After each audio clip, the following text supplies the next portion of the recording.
Amém. Vamos abrir as nossas Bíblias lá em 2 Coríntios, capítulo 5, versículo 17.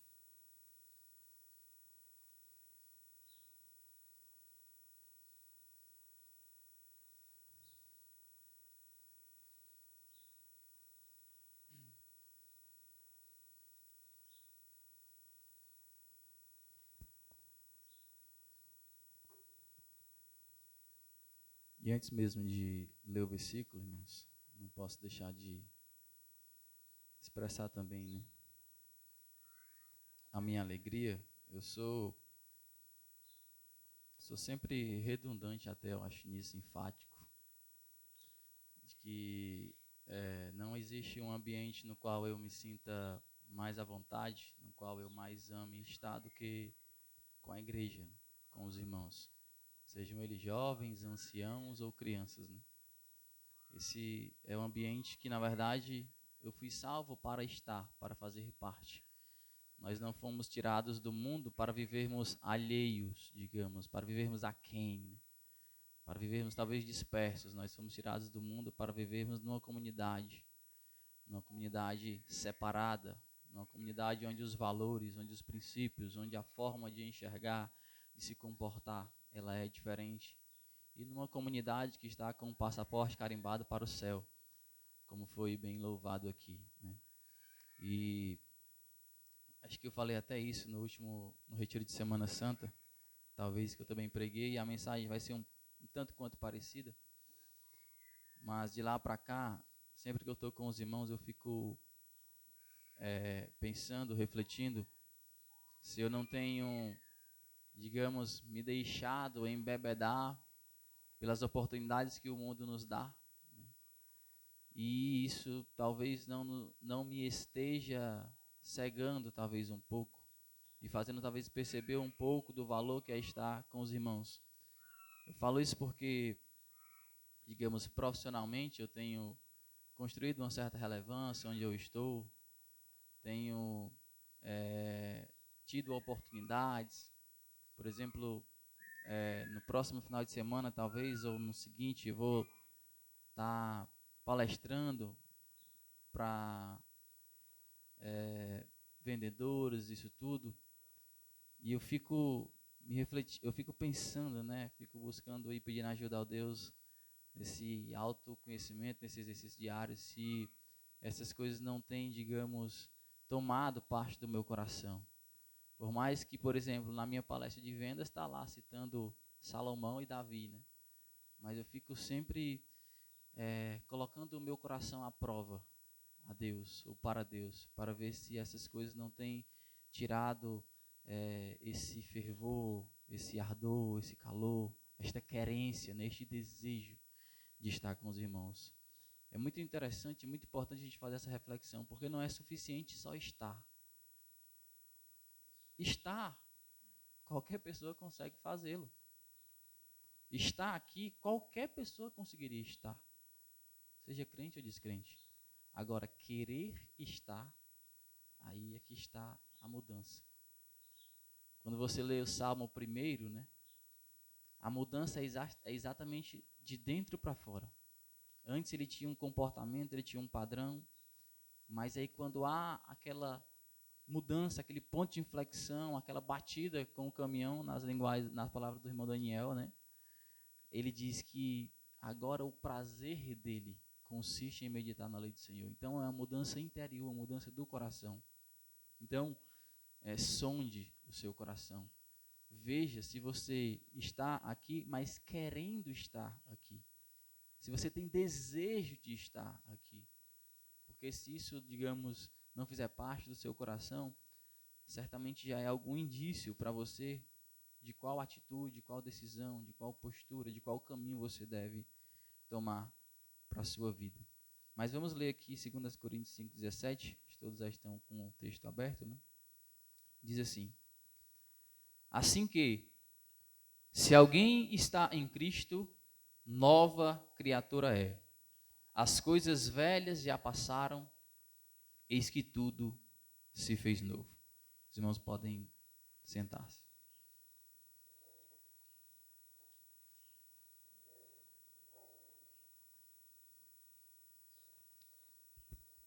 Acho que foi o texto até que o irmão Daniel pregou, não foi, varão? Esse texto. E eu confesso, irmãos, que desde a oportunidade, desde eu ter me convidado para pregar neste retiro, né? Desde a reunião onde decidimos ali, eu já sabia sobre o que eu iria falar, mas não sabia a forma que eu iria falar, a partir do que eu iria falar. E ontem,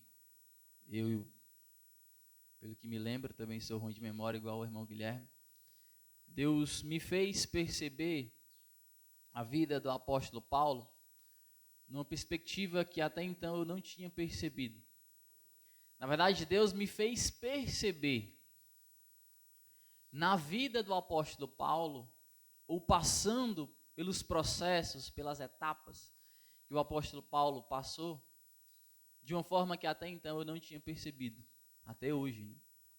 Então eu entendi que seria esta a forma que eu deveria falar sobre o que vou falar, sobre o tema proposto, mas principalmente sobre um aspecto particular que, como eu disse e reitero, eu sou redundante em falar sobre isso, que é o amor, que é o vínculo da perfeição, que é o que faz com que nós sejamos uma comunidade de fato diferente de qualquer outra. O principal elo, o principal fator que nos diferencia das demais comunidades que há neste mundo é o amor. E é interessante como Deus, falando ao meu respeito, parece ter me preparado durante a minha vida exatamente para hoje, de certa forma, eu estar habilitado, ou estar sendo habilitado por Ele para falar sobre isso. E incrível ou quanta de similaridade tem, de certa forma, com a vida do apóstolo Paulo, essas mudanças. Então, para isso, eu vou dividir a mensagem em 3 atos, 3 momentos. E aqui é na tentativa de ser o mais didático possível, né? Porque não é o meu forte tirar da minha mente e colocar no papel. Mas Deus vai me dar graça, e me deu graça para isso, né? Para que os irmãos consigam compreender o quão maravilhoso, irmãos, é nós estarmos onde nós estamos, é nós servirmos o Jesus que nós servimos, e entendermos de uma vez por todas, talvez, que tudo aquilo que foi requerido de nós nesses dias, através das mensagens, todas as provocações, todas as confrontações que nos foram talvez direcionadas, nos foram porque, sobretudo, Deus, que é quem faz de nós novas criaturas, Ele nos habilitou para nós correspondermos a todos esses pedidos. Ele nos habilitou para que nós digamos sim ao perdão que precisa ser dado. Ele nos habilitou para que digamos sim à restauração, à remediação que precisa ser feita quando necessária, como foi no caso de Zaqueu, como foi no caso de Saulo de Tarso, como foi no caso da mulher samaritana e todos os exemplos que já foram aqui trazidos. Então nós vamos perceber esta construção desta nova identidade, onde a partir dela nós podemos sim agir de forma sobrenatural nesta terra, não somente no que diz respeito a orar pelo enfermo e este ser curado, não somente no que diz respeito a subir, por exemplo, numa parada de ônibus com ousadia sobrenatural e de lá anunciarmos o evangelho, não somente no que diz respeito ao aspecto carismático da nossa vida, mas sobretudo no que diz respeito àquilo que é o vínculo da perfeição, que nos une de uma maneira sobrenatural, que é o amor de Deus derramado no coração daqueles que nasceram de novo, segundo Romanos 5:5. Porque o amor de Deus foi derramado nos nossos corações pelo Espírito Santo que nos foi dado. Tem alguns exercícios que eu fico fazendo no meu canto e me perguntando se eu compartilho ou não com os irmãos, né? Porque os irmãos não conhecem a motivação do meu coração. E é impossível conhecê-la. Não tem como. Você saber o que me motiva a falar o que eu estou falando. O que me motiva talvez fazer o que eu fiz em relação a alguns que estão aqui, com os quais eu tenho uma proximidade maior, quando fiz e como fiz. É impossível você saber o que está aqui no meu coração e vice-versa. Por isso que a recomendação bíblica é presumirmos sempre o melhor do nosso irmão, coerente com a comunidade que fazemos parte, que é guiada por este amor. Mas você não conhece com isso, não consegue, na verdade, acessar este íntimo, né? Por isso que muitas vezes a gente, buscando fazer o bem, a gente acaba errando, mesmo crentes. Porque a gente pode ser perfeito na motivação, mas nos nossos atos ainda são imperfeitos muitas vezes. As nossas palavras ainda são trôpegas muitas vezes. A gente ainda se precipita muitas vezes. A gente ainda é intemperante muitas vezes. Então a forma com que a gente comunica e expressa esse amor, ela é imperfeita. Logo, surgem muitos problemas, né? Surgem muitas divergências, surgem muitas tensões. E para que tudo isso, irmão, seja curado, para que tudo isso seja superado, é necessário a gente ter muita clareza daquilo que nos une essencialmente, que é o amor de Deus derramado nos nossos corações pelo Espírito Santo que nos foi dado. Se nós tivermos esta clareza inicial, isso nos ajudará a correspondermos a tudo aquilo que nos foi trazido até então e a de fato vivermos neste mundo numa comunidade firme, mesmo em menor número, como a irmã nos trouxe ontem aqui, mas numa comunidade diferenciada, numa comunidade de fato unida, inteira, que consegue se juntas, ou junto, né, suportar as pressões do mundo. E qual que era o exercício, né, que eu estava fazendo sozinho? Era algo para mim, mas eu vou compartilhar com os irmãos. Eu estava... Quem aqui ouviu recentemente um episódio nos Estados Unidos com o potencial pré-candidato Donald Trump? Alguém tomou conhecimento? Quem aqui teve? Quando houve lá um atentado contra ele. A maioria, né? Vocês viram a forma como os agentes da inteligência americana reagiram ao atentado que Trump sofreu? Vocês viram a forma como eles se comportaram naquele momento diante da iminência de Trump ser atingido fatalmente? Eles correram lá, eles correram do palco, Trump se abaixou e todos os agentes se lançaram em cima, dizendo através daquela ação que pode tomar a minha vida, mas a dele eu tenho o dever de proteger. Irmãos, é exatamente esse sentimento, chega, eu estou me arrepiando, que precisa estar nos nossos corações. Esta disposição, esta consciência. E diante disso eu estava refletindo, meu Deus, digamos que a gente está aqui num culto, a gente não está num contexto onde há facções criminosas, sim ou não? E entra aí uma facção criminosa e diga, ó, a gente só quer 10 aqui, ó, o resto vai ficar livre. Aqui não é para provar a nossa fé ou a sua salvação, não. É para provar o quanto a gente entende isso. Quais seriam esses 10 que iriam dizer, eu estou pronto para colocar os meus irmãos sobre mim e ir primeiro? Desde que eu me converti, eu sempre soube, e eu falo isso para vocês sempre, né? Que isso era um fardo que eu tinha e tenho que carregar durante toda a minha jornada. Eu seria o primeiro a dizer, eu faço parte dos 10. Porque para isso, Deus me chamou. Para estar disposto ao primeiro sacrifício. E muitas vezes, talvez, eu tendo sido duro com alguém, não sei. Essa pessoa não consegue acessar essa motivação aqui. Mas Deus poderia me levar agora, fluinar aqui a minha vida. Se em algum momento, durante a minha jornada de mais de 10 anos de crente, eu agi, falei ou fiz algo para alguém, ainda que imperfeito, que não tenha sido motivado pelo amor cristão. Que não tenha sido motivado por um cuidado com esta pessoa. Que não tenha sido motivado pelo desejo de ajudá-la a acertar. Então, meus irmãos, é o exercício, né? Que eu estava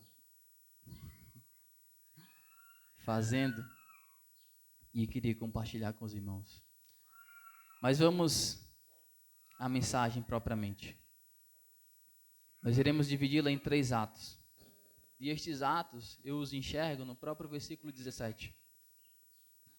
Eu vou ler novamente. Assim que, se alguém está em Cristo, nova criatura é. As coisas velhas já passaram, eis que tudo se fez novo. Nós sempre lemos, talvez, esse versículo na ordem que ele está escrito, né? Mas há de se ressaltar, se destacar, que a ordem de como essa construção da nova identidade nos acontece está posta neste versículo. Está, na verdade, concentrada neste versículo, a nossa jornada como um todo. E os 3 atos que irei dividir esta mensagem é as coisas velhas, como sendo o primeiro ato. Se alguém está em Cristo, este é uma nova criatura, como sendo o segundo ato. E eis que tudo se fez novo, como sendo o terceiro ato. Então nós iremos começar pelo início, pelas coisas velhas, por quem éramos, por como reagíamos ao que nos acontecia e o que essencialmente estava ou fazia parte do nosso coração, naquele momento onde a nossa identidade ainda estava ligada a Adão, onde a nossa identidade ainda era uma identidade ou uma natureza caída, escrava, como já foi falado, e eu não vou aprofundar sobre isso. Alex ontem trouxe uma explanação aí, exegética, excelente sobre isso. Mas o primeiro ato é este, as coisas velhas.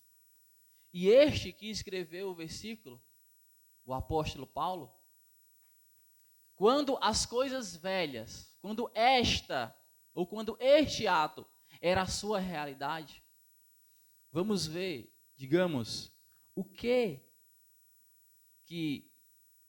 Saulo de Tarso vivenciava, ou o que estava no seu coração, ou de onde ele foi tirado. Se a gente ler lá em Atos, capítulo de número 8, versículo 1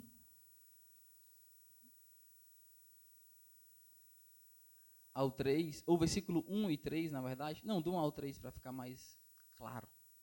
Diz assim: e também Saulo consentiu na morte dele, no caso Estevão, né? A morte de um justo.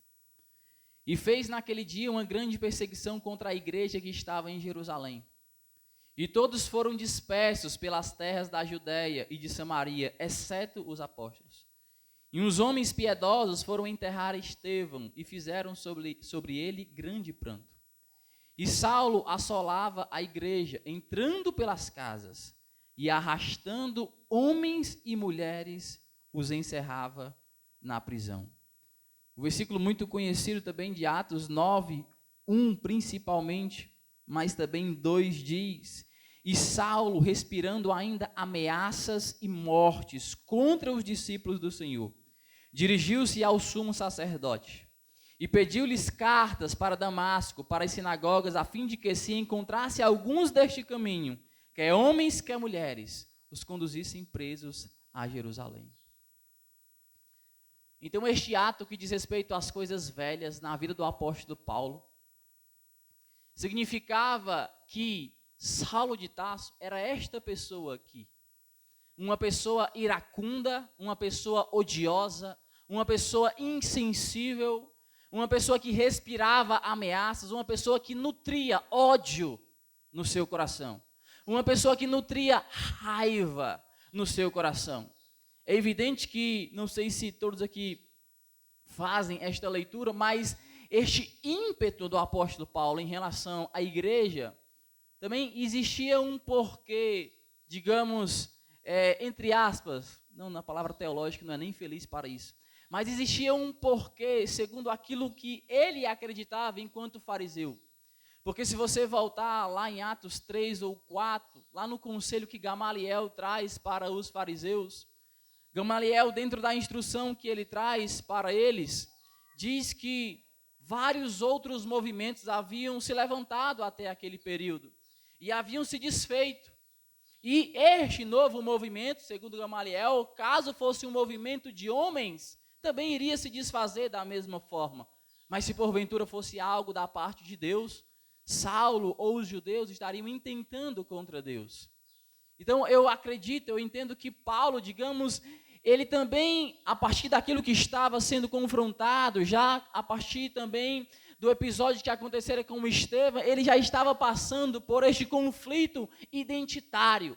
E ele estava, digamos, querendo fazer aquele movimento desaparecer para que a partir disso ele concluísse que estava certo, ele concluísse que o farisaísmo de fato era a religião verdadeira e que não tinha nenhum problema em relação às suas escolhas.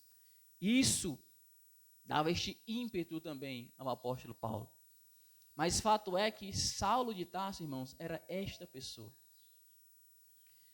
E quando eu estava pensando nestas características, e foi uma resposta que eu dei para uma pessoa no meu trabalho recentemente, porque as pessoas nos veem, usando aqui uma comparação, se fôssemos um livro, né, na página 30, por assim dizer. As pessoas nos veem transformados, as pessoas nos veem talvez num processo de santificação mais madura, e não conhecem quem éramos, de onde saímos.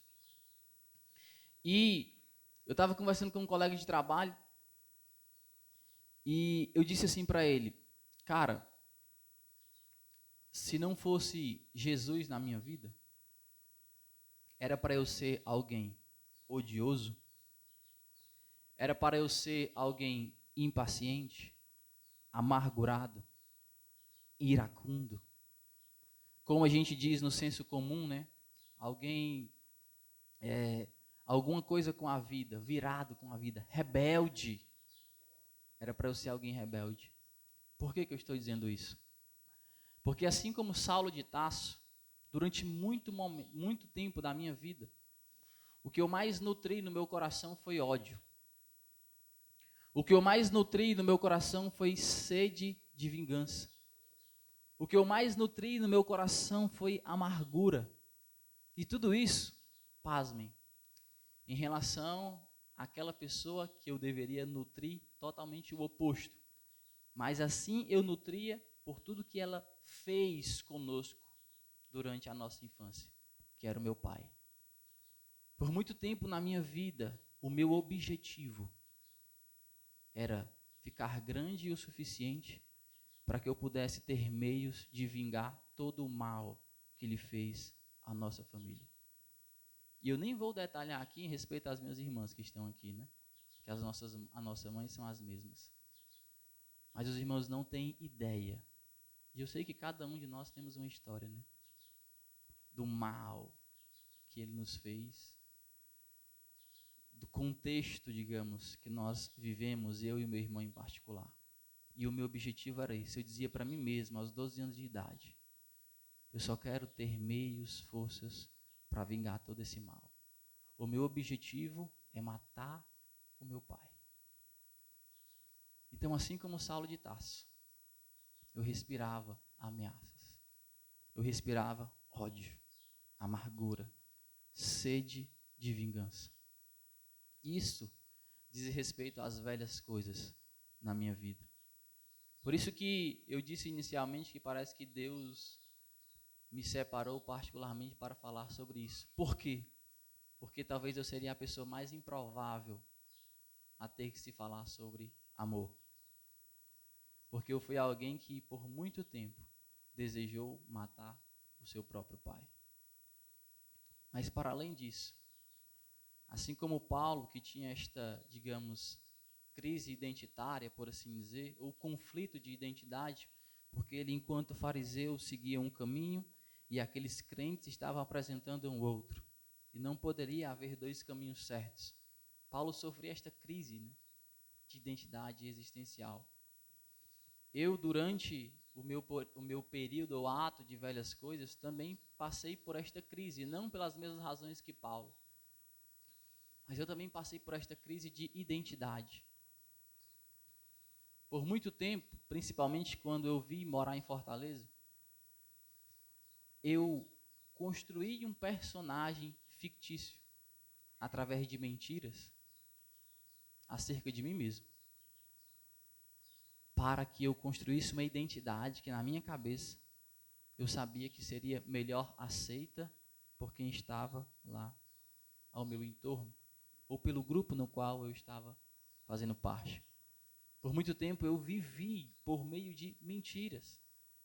Para os irmãos terem ideia, eu inventava o colégio que eu estudava, porque como eu era de escola pública, e eu vivia num local onde a maioria das pessoas era de colégio particular, eu inventava um colégio que eu estudava. E a partir daquela invenção criava todo um enredo histórico ali para fundamentar e justificar tudo aquilo. E a partir disso ter uma aceitação melhor por quem estava ali convivendo comigo. Então, isso com certeza também é como consequência daquilo que me aconteceu anteriormente, né? Ainda na infância. A minha identidade infante, digamos assim, ela foi comprometida por tudo que eu vivenciei e chegou um momento da minha vida que eu queria me autoafirmar, como muitos de nós, ou talvez você esteja querendo passar por isso, ou passando por isso, né? Querer ser aceito. Então, as velhas coisas na minha vida, irmão, com uma certa similaridade, né? Assim também com o apóstolo Paulo, se deram a partir destes fatores, digamos assim, se deram desta forma. Alguém amargurado, alguém iracundo, alguém odioso. Os irmãos me veem tranquilo, né? Paciente. Eu, de fato, não tenho outra explicação senão Jesus para eu ser como eu sou, né? Ser alguém paciente, calmo. Mas, para que, digamos, essas coisas não determinassem quem eu seria, não era suficiente, por exemplo, eu fazer... Vocês acreditam que a minha avó, me lembrei agora disso, ela ficava insistindo para minha mãe, a gente tem que levar o Rafael para alguma ajuda psicológica, alguma coisa, para a gente entender talvez o porquê ele fazer o que faz, agir de determinada forma e tudo. E aí eu acho que, se eu não me engano, eu cheguei aí uma vez, né? Por amor à minha avó, que era alguém que cuidava tão bem de mim. Mas, irmãos, para pegar um cenário como esse, ó, de Saulo de Tarso, e converter num cenário de apóstolo Paulo, não tem psicólogo que dê jeito, meu irmão. Não tem força de vontade que dê jeito. Não tem resolução que dê jeito. Não existe a possibilidade de nós nos automudarmos nesta profundidade. Por isso que foi necessário para Saulo de Tarso, foi necessário para mim, este ponto de inflexão. Foi necessário esta batida com um caminhão a 200 km por hora. Foi necessário Jesus, digamos, se apresentar para nós. É interessante que até isso tem uma certa similaridade. Quando eu cheguei na igreja, depois de já convertido, muitas pessoas me perguntavam, onde é que você se converteu, irmão? Quem foi que te evangelizou? Era muito comum, né, aos domingos, a gente levar visitante para a igreja. Né? Quem foi que te evangelizou? Eu, ninguém aqui, né, localmente me evangelizou, não. O meu ponto de inflexão, o meu caminho de Damasco aconteceu assim, irmãos. Eu estava em São Gonçalo, a 60 quilômetros de Fortaleza. Meu primo, ele estava muito firme na Assembleia de Deus. E neste dia eu tinha feito algumas coisas erradas. Mas, pelo tempo que a minha mãe me levou para a igreja, até os 12 anos, a semente do evangelho estava plantada lá no meu coração. E eu tinha clareza, discernimento do que era certo, do que era errado, de qual a decisão que eu tinha que tomar. E eu estava lá e eu vi o meu primo se ajoelhando para orar. E eu pedi oração por ele, com sarcasmo até. Eu disse, ora por mim porque eu estou precisando. E ele não orou em voz alta, mas depois ele me disse que ele tinha orado. E no outro dia, o versículo de João se cumpriu em mim, né? O Espírito Santo convencerá o homem do pecado, da justiça e do juízo. O ponto de inflexão de maneira profunda que precisa nos acontecer, iniciou naquele momento. E para os irmãos entenderem que aceitar Jesus, irmãos, pode também ser algo consciente. Irmãos, mas não está caindo uma lágrima do meu rosto, não tem nenhum problema. Não caiu uma lágrima do meu rosto. Quando eu decidi, eu vou entregar a minha vida a Jesus. E eu estava a 60 quilômetros de Fortaleza, onde eu morava. No momento que eu decidi, Deus ou o Espírito Santo trouxe assim à minha mente. A Assembleia de Deus, lá nas Cajazeiras, onde eu morava, era a única igreja que eu me lembrava de já ter visto, que eu saberia chegar nela, sozinho. Ele trouxe aqui para minha mente, Assembleia de Deus, lá nas Cajazeiras, que era um bairro que a gente morava antes de estar lá na Piedade. E eu vim, certo. Irmãos, eu acho que era impossível eu morrer naquele momento. Deus não, acho que era impossível Deus permitir que Satanás, alguma coisa, ceifasse, porque eu estava decidido já. Eu já tinha, digamos, me convertido, por assim dizer, né? Talvez até já tivesse, só queria dar publicidade àquilo. E aí eu vim, e quando, você vê, né? Eu ainda vi, aí chegou o domingo, comecei a me vestir, me arrumar. E quando eu estava saindo, nem estava dizendo para minha mãe, nem disse para minha mãe para onde que eu ia, né? Eu estava com vergonha de reconhecer. Aí a minha mãe perguntou para onde que eu estava indo. Aí eu disse, vou para o culto. Ela, aquela reação de espanto e alegria ao mesmo tempo, né? Aí você vai para onde? Eu vou lá para a Assembleia de Deus, lá nas Cajazeiras. Ia pegar o ônibus ali na Guanabi, ia voltar lá, ia chegar no culto e ao final ia aceitar Jesus. Ela pegou, não, menino, tem uma igrejinha bem aqui atrás. Eu, onde? Aqui, na rua de trás. No domingo anterior, a minha mãe tinha saído nas ruas para saber onde que havia alguma igreja lá. E uma irmã tinha dito para ela que a Moriá era ali no final da rua. Aí eu, naquela relação na minha cabeça, custo-benefício, né? Mas na verdade era Deus cuidando de tudo. Eu disse, então se é para pegar um ônibus e ir aqui na rua de trás, eu vou na rua de trás, né? Aí eu fui, sozinho. Cheguei, fiquei na metade do banco, assim, do lado direito. Nem sabia o que estava sendo pregado, nem ouvi a mensagem. Quando o pastor fez o apelo, eu fui à frente. E aquele foi o meu caminho de Damasco, preparado por Jesus. Né? Eu posso dizer que Jesus me levou pela mão, me botou lá. Porque, talvez para nos dizer, não só me dizer, talvez para nos dizer, assim como foi em relação a Paulo, que era Saulo, não importa o quão sujo você esteja, não importa o quão profundo seja o buraco, não importa o quanto de maldade já tenha passado no seu coração. Irmãos, onde abundou o pecado, superabundou e sempre superabundará a graça. Ainda que os vossos pecados sejam vermelhos como a escarlata, eu os tornarei brancos como a lã. E é bom se dizer mais em relação a isso. Se Deus, Jesus já pagou o preço, já tirou você do lamaçal, do profundo abismo, te tornou alguém santo, por que muitas vezes quando você tropeça hoje sendo crente, você acha que esse poder parece que perdeu o efeito? Você se deixa paralisar por um deslize, por um tropeço, por algo pequeno.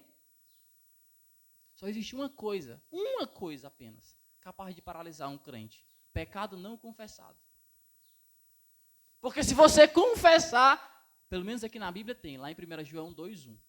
Filhinhos, eu vos escrevo para que não pequeis. Mas se, na condição, para não dizer que é regra, é uma condicional, se porventura, se hipoteticamente, se você desatentamente pecar, fique tranquilo. Nós temos um advogado junto ao Pai, Jesus Cristo, o justo.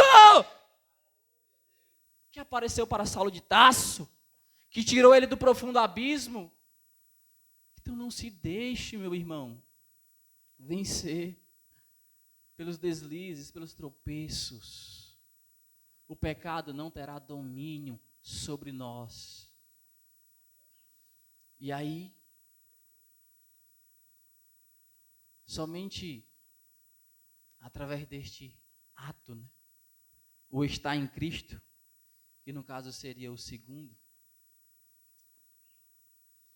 é que existe a possibilidade de nós correspondermos a tudo que foi pregado até então. É que existe a possibilidade para nós apenas, como os irmãos estavam falando ali, né, ontem, de vencer o mal com o bem.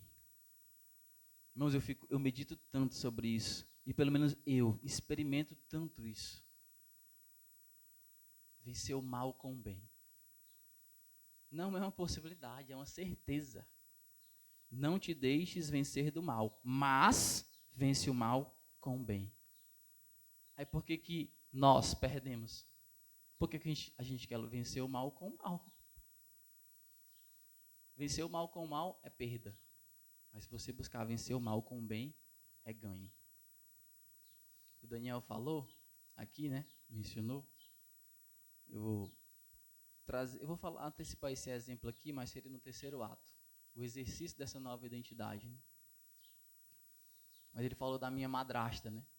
Isso eu comentei quando eu estava pensando sobre o tema do retiro, sobre a mensagem e tudo isso. E eu me lembrei, né, disso. Que eu realmente infernizei a vida daquela mulher.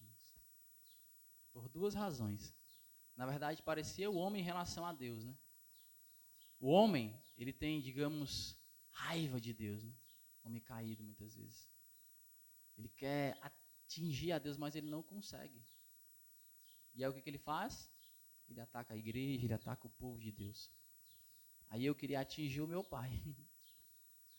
Mas cadê eu ter coragem, né? É pai, né? Existe uma autoridade ali, na ordem da criação das coisas. E cadê eu ter coragem?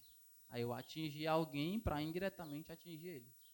Era já, digamos, uma tentativa de revidar, de devolver. E aí você entender.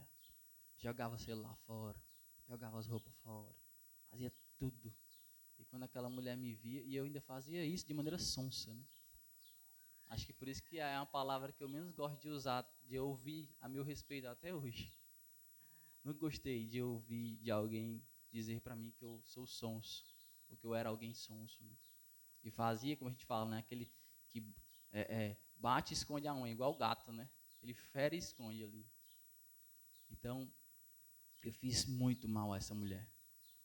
E quando eu aceitei a Jesus, quando eu recebi de Jesus essa nova identidade, para o exercício dela, que será o terceiro ato, uma das primeiras coisas que eu soube que eu tinha que fazer era exatamente ir pedir perdão àquela mulher.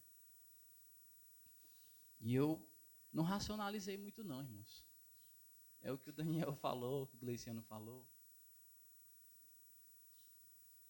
A gente às vezes fica querendo racionalizar as coisas, né? Mas, e se, e tal. Não, se é para fazer, simplifique a sua vida, vá lá e faça. Vá lá e faça. Tem até um salmo que diz, entrega o teu caminho ao Senhor, confia nele e o mais ele fará, né? A gente geralmente reduz esse salmo a uma aplicação talvez de salvação, né? É o nosso caminho, a nossa vida, entrega a Deus, confia nele. Ele está mandando fazer? Vai lá e faz. Aí lá vou eu, né? Viajei 60 quilômetros para aceitar Jesus. Aí Jesus me manda viajar 60 quilômetros de volta para reparar o que eu precisava reparar porque eu tinha aceitado a Jesus. Tá feito, Senhor. Não tem problema. Aí fui eu lá, aí foi muito engraçado. Me lembro muito bem disso. Eu bati palma aqui, ó. Aí ela apareceu na sala e eu no portão. Aí eu na cara dela, vendo. Ela parecia que estava vendo um fantasma. Eu simplesmente não acreditava, né? Aí eu, opa, Kleber, bom dia, tudo bom? Aí ela veio, abriu o portão, opa, ainda gaguejando. Aí, ó, eu sei que você não vai entender, mas eu vim aqui só lhe pedir perdão por todo o mal que eu lhe fiz. Eu peguei na mão dela e tudo isso. Aí, voltei para minha avó e voltei para Fortaleza. Foi só fazer isso. Por quê? Porque agora esta nova identidade, digamos, que Deus, que Jesus me comunicou, ou que eu passei a ter uma vez que eu estou em Cristo, lá no domingo, na piedade, esta nova identidade, eu preciso ter um exercício dela.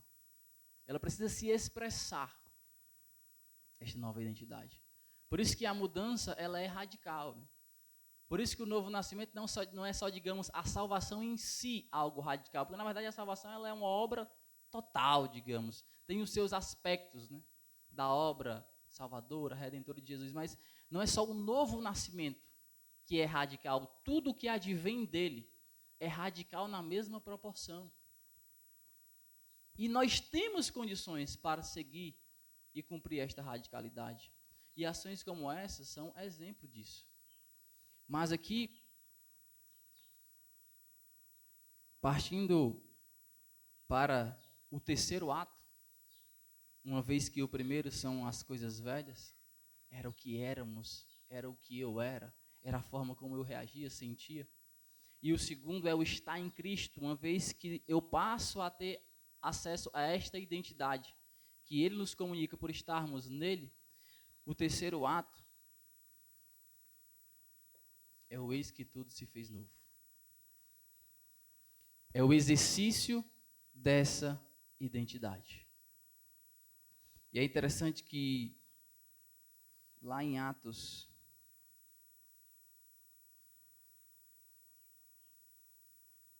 acho que Atos 9,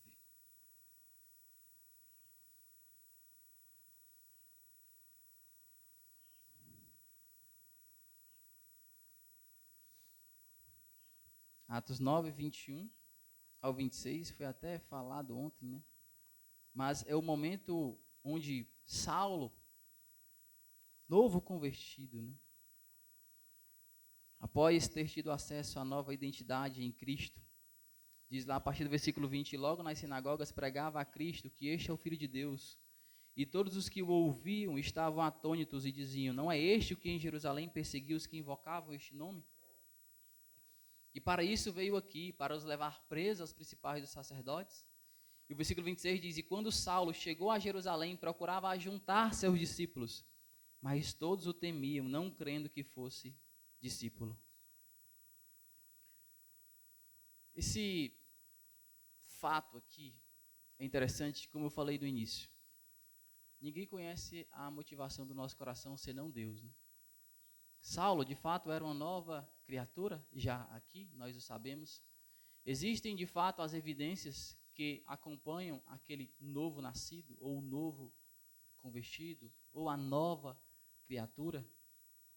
Mas, irmãos, muitas vezes a gente, pelo menos, raciocina ou age como se as pessoas conseguissem, digamos, conhecer o íntimo do nosso coração. E isso não é possível. É exatamente por isso não ser possível que nós precisamos, digamos, materializar esta mudança que aconteceu aqui. Dar frutos condizentes com a mudança que nos aconteceu. Porque coloquem-se no lugar desses irmãos aqui, por exemplo. Eu sempre faço uma visão não diferente das demais, mas sempre me coloco na outra perspectiva.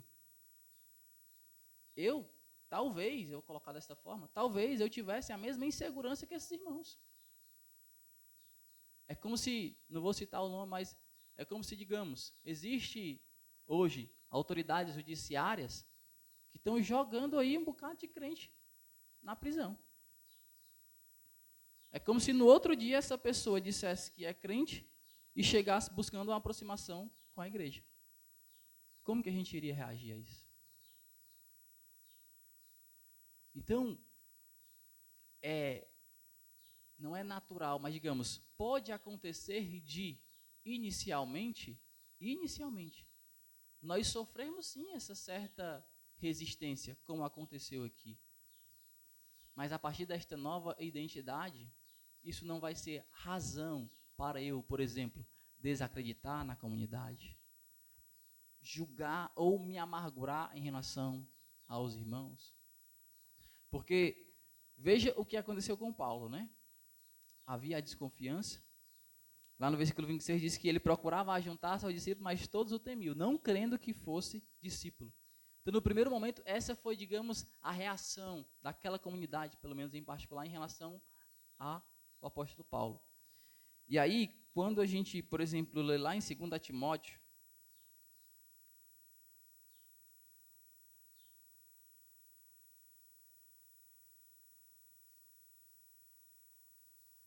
no capítulo 4,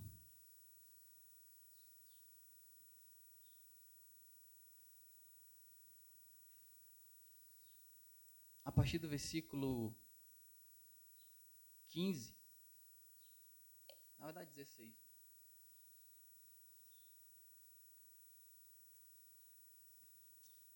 Diz assim, ó, é Paulo falando. Ninguém me assistiu na minha primeira defesa. Antes, todos me desampararam. Que isto lhes não seja imputado. Ou seja, Paulo falando em relação à igreja, aos irmãos, que ele esteve só, né, diante da sua primeira defesa. Mas esta atitude dos irmãos em relação a ele não foi um motivo para que a partir disso ele desenvolvesse, nutrisse uma mágoa em relação aos irmãos. Pelo contrário, ele disse que isto lhes não seja imputado. E, irmãos, algo que a gente precisa também ter muito claro é que este padrão, digamos, comportamental de Saulo e depois o apóstolo Paulo, este padrão comportamental, por exemplo, de Zaqueu, da mulher lá de Samaria, este padrão comportamental de Estevão, não é um padrão comportamental deles. Irmãos, a identidade que nós recebemos, nova, não é nossa. Assim que, se alguém está em Cristo, essa identidade que nós temos acesso é a identidade de Cristo. Nós estamos sendo conformados a Cristo. E eu não sei se os irmãos já pararam para pensar. Cristo validou e testou esta identidade. Cristo nos assegura que esta identidade, ela é verdadeira. Ela é real e, digamos, a forma dele, digamos, se portar, reagir às situações que lhes aconteceu quando ele esteve em vida com os seus discípulos, nos mostra que nós temos condições de agir e reagir da mesma forma. Por isso que João diz, aquele que diz estar nele, deve andar como ele andou. Jesus foi odiado, sim ou não? Jesus foi rejeitado, sim ou não? Irmãos, quando Jesus ainda nem tinha 2 anos, foi decretado lá por Herodes, né, uma lei para que todas as crianças a partir ou abaixo de 2 anos fossem mortas. Antes mesmo de Jesus alcançar ali a adolescência, por assim dizer, já tinha gente querendo matá-lo. Você já meditou sobre o texto da ceia de 1 Coríntios 11? Que Jesus ali, ou Paulo trazendo à memória o primeiro ato celebrado por Jesus ainda. Quando Jesus disse, esse é o meu corpo, que é partido por vós. Você já meditou que Judas Iscariotes estava naquele meio ali? Que Pedro estava naquele meio ali? E Jesus não estava falando de maneira falsa, leviana. Jesus estava dizendo, mesmo para os que me trairão e me negarão, o meu corpo foi partido por eles. Assim como o meu sangue vertido. É este padrão comportamental, fruto do amor incondicional que ele teve por nós, que nos faz agir desta forma. E que nós temos possibilidade, e eu poderia colocar o dever de replicar. Porque aqui, reiterando o que foi dito, mas dizendo de novo. Você pode até ter dificuldade, talvez, de agir desta forma. Porque o amor é um fruto, né? Segundo Gálatas. E talvez este fruto precise ser amadurecido, ou certamente precisa ser amadurecido. O amor, que é o fruto do Espírito no meu e no seu coração, ele até pode não estar tão maduro quanto deveria estar. E por isso, você não age como deveria agir. Mas, se este amor, se esta forma de agir te falta de maneira absoluta, por assim dizer, não existe outra resposta. Você não nasceu de novo. Aquele que diz estar nele deve andar como ele andou. E só existe esta, digamos, ordem imperativa de dever andar como ele andou, porque inicialmente se diz aquele que está nele. Se nós estamos em Cristo, se nós temos esta nova identidade, o acesso a essa nova identidade, nós temos condições para isso. E este padrão comportamental, como disse, que é motivado por este amor incondicional derramado nos nossos corações, é o padrão que Paulo assume. É o padrão que Jesus, por exemplo, teve na cruz. Pai, não lhes impute este pecado. É o padrão que Jesus teve quando celebrou a ceia. Estava lá Pedro e Judas. Quando Judas foi reconhecer Jesus fala que viestes fazer meu amigo, ou que viestes fazer, faze-o depressa, meu amigo. Nós estávamos refletindo, né? Aquilo que nos diferencia, talvez. O amor, irmão, é um diferencial identitário nosso. É um diferencial identitário nosso, da nossa comunidade. Jesus falou em João: nisto conhecereis que sois meus discípulos, se vos amardes uns aos outros como eu vos amei. As pessoas, quando olham para nós, crentes, os de fora, precisam ver esta incondicionalidade. E não significa dizer ser conivente com o erro, mas mesmo a repreensão, a admoestação, a disciplina. Na verdade, a disciplina é um exercício de amor, segundo Hebreus. Porque o pai disciplina aquele a quem ama, da mesma forma. Igrejas liberais que cedem, que são coniventes com certos pecados, não estão amando como deveriam. Porque se eu amo, eu disciplino, quando necessário.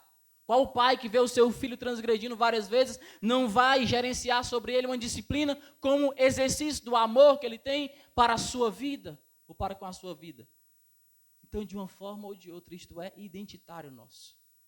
E precisa fazer parte da nossa vida. Mas, caminhando para o fim, fechando este paralelo, nós temos este padrão, digamos, comportamental. Paulo aqui não atribuiu, não imputou aos irmãos, porque ele já tinha entendido, irmãos. Lembrem-se, coloque-se na realidade de Paulo, ou aplique a realidade de Paulo a você. Quando Jesus apareceu para Paulo? Quando ele era perseguidor, quando ele respirava ameaças, quando ele encerrava e prendia os crentes, irmãos, jogava na prisão, homens e mulheres, diz a Bíblia. Quando ele estava saindo para prender mais e jogar na prisão, aí Jesus aparece para ele. Aí eu fico pensando, Paulo, Deus, que amor é esse? Que amor é este? É o amor incondicional de Deus. É o amor de João 3,16. Aí Jesus ensina Paulo, ou mesmo Paulo inspirado pelo Espírito Santo aqui, sabe, agora eu tenho que reproduzir este padrão comportamental, porque este mesmo amor que me alcançou, Deus me deu este amor, para que eu possa agir da mesma forma. E aí eu vou vencer o mal com o bem, e aí eu vou orar por aqueles que me perseguem, e não vou maldizer aqueles que me maldizem. E aí eu vou proteger o meu irmão a custo da minha própria vida, se necessário. Se necessário. Mas, voltando aqui para, digamos, o paralelo a meu respeito. O exercício dessa nova identidade que eu assumi em Cristo, antes era uma identidade odiosa, né? Iracunda, amargurada. Agora, este mesmo jovem, digamos, tinha a missão de ter uma identidade, de ter ações, comportamentos que fossem dirigidos, guiados por amor. E quando eu aceitei Jesus, um dos primeiros desejos que veio no meu coração, evidentemente, foi eu mudar a minha relação com o meu pai, depois de crente. E eu acho que isso se deu de uma forma até particular. Eu tinha um desejo, porque agora eu entendia também, né, qual que seria a principal ajuda que eu daria para ele, digamos, diante de tudo que ele fez. Era apresentar Jesus para ele. Né? A principal ajuda. Era o maior ato de amor que eu poderia ter para com o meu pai, era apresentar Jesus para ele. Não importa o quão profundo você se encontre, Jesus pode mudar a tua vida. E eu pedia a Deus isso. Até, digamos, para Satanás não me acusar, né? Diante de tudo que eu já havia sentido em relação a ele.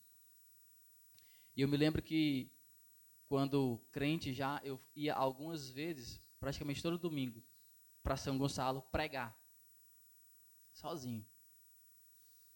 No final da missa, eu subia lá no banco e pregava. Depois de ter sido batizado no Espírito Santo também, né? Tem esse detalhe bastante significativo. E eu sempre pedia a Deus, porque o meu pai, ele era alguém assim tão complicado, que mesmo a gente morando lá, mesmo eu estando lá, era difícil de eu vê-lo. Ele já não morava lá com a minha avó, morava com a esposa dele e tudo isso.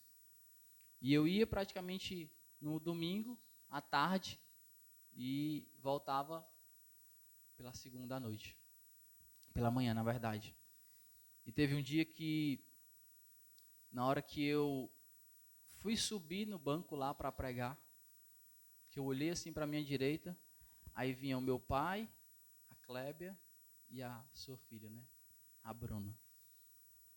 E Deus, naquele dia, ele falou, ó, eu vou te dar o que você me pediu.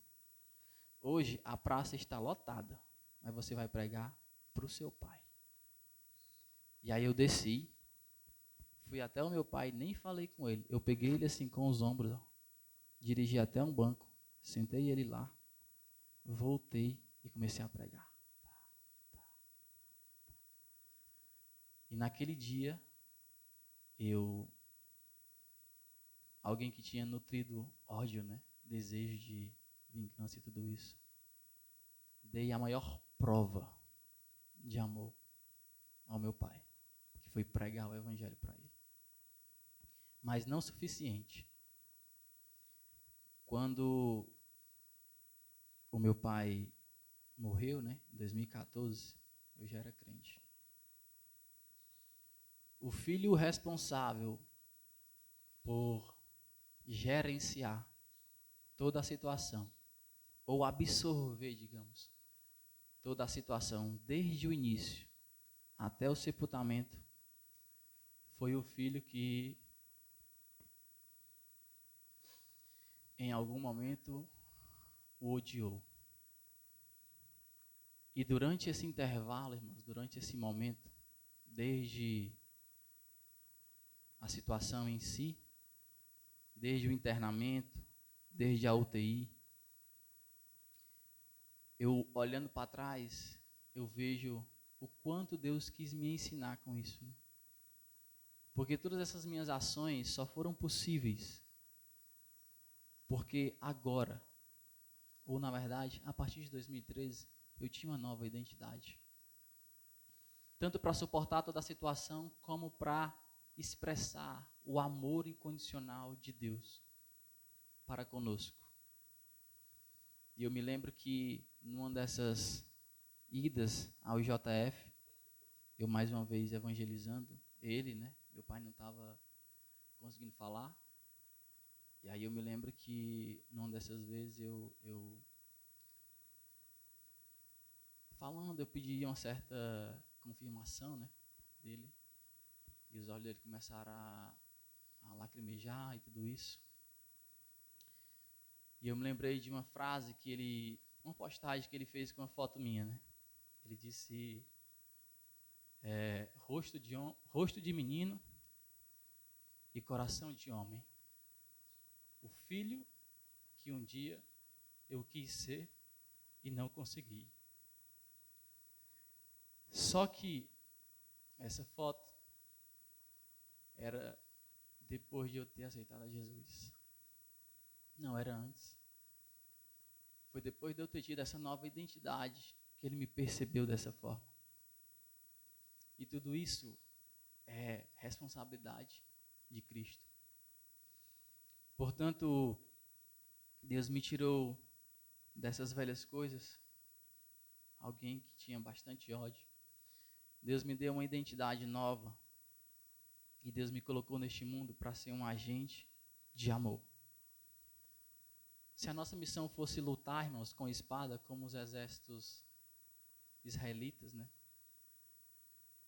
Acho que para mim ia ser mais fácil até.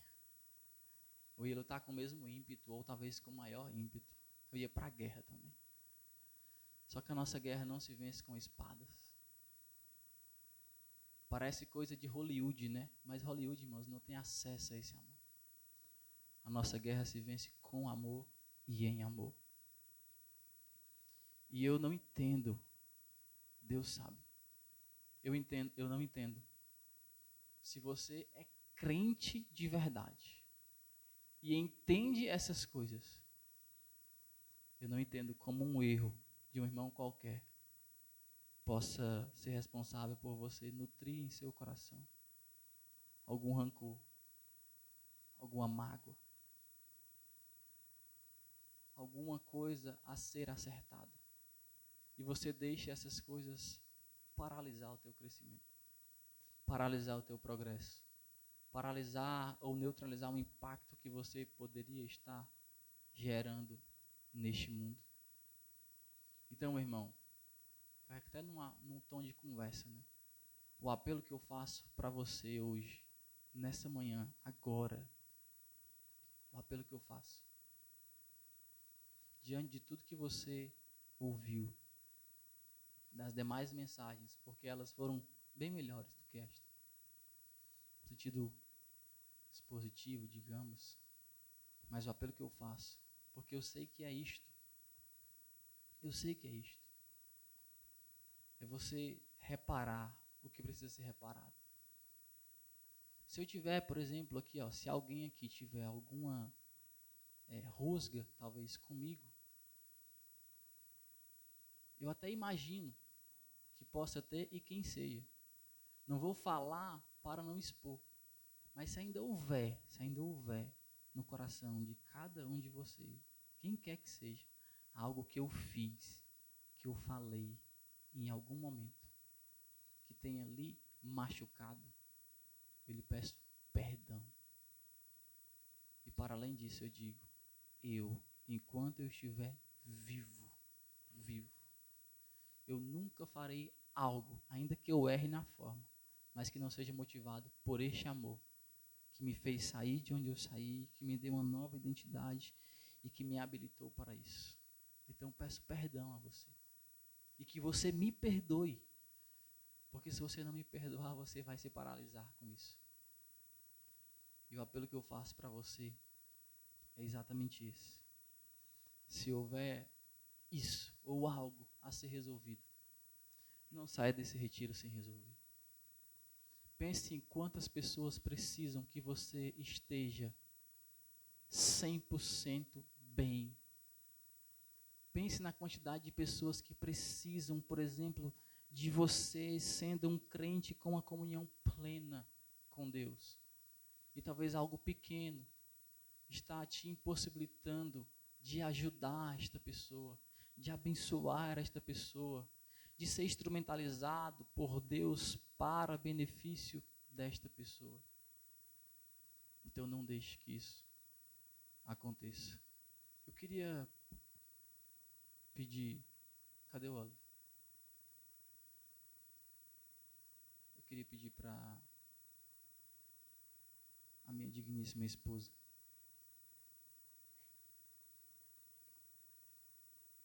louvasse o hino. E enquanto isso, irmãos, podem se colocar de pé. Enquanto isso, se você tiver algo a resolver com alguém, resolva. Em nome de Jesus.